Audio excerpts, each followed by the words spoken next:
নইলে ওই সারা জীবন মাইরি খাবেন আর এই পথে পথে ঘুরে বেড়াবেন, কিচ্ছু করতে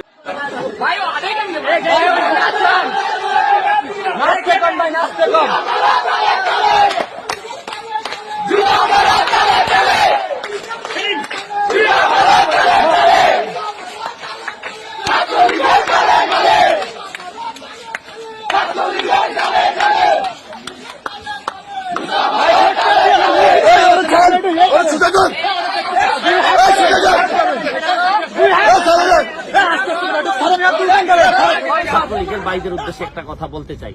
দেখেন, একটা জিনিস খেয়াল করে দেখেন, আজকে সাসপেন্ড করা হয়েছে হচ্ছে গিয়ে আপনার হারুন সাহেবকে সাসপেন্ড করা হয়েছে।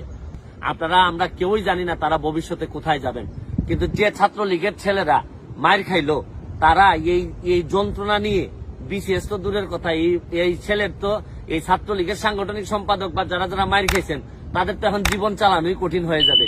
আর এই যে হাসপাতালের খরচটা কে দিবে? আজকে হারুন সাহেব যদি মার খাইতেন হাসপাতালের খরচ দিত পুলিশ ডিপার্টমেন্ট, কিন্তু ছাত্রলীগের খরচ দিতে হবে কিন্তু ছাত্রলীগের মায়ের।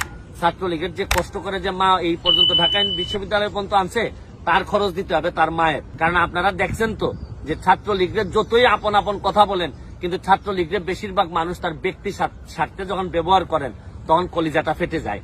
আমি ছাত্রলীগকে বলবো যে পড়াশোনা করার সময় কিন্তু পড়াশোনা করা লাগবে, কারণ পড়াশোনা করে যদি ভালো করতে না পারেন তাহলে ওই সারা জীবন মাইরি খাবেন আর এই পথে পথে ঘুরে বেড়াবেন। তো দর্শক বন্ধুরা, আপনারা হয়তো ইতিমধ্যে দেখতে পেরেছেন ছাত্রলীগের নেতাকর্মীদের বর্তমান পরিস্থিতি কি হতে যাচ্ছে।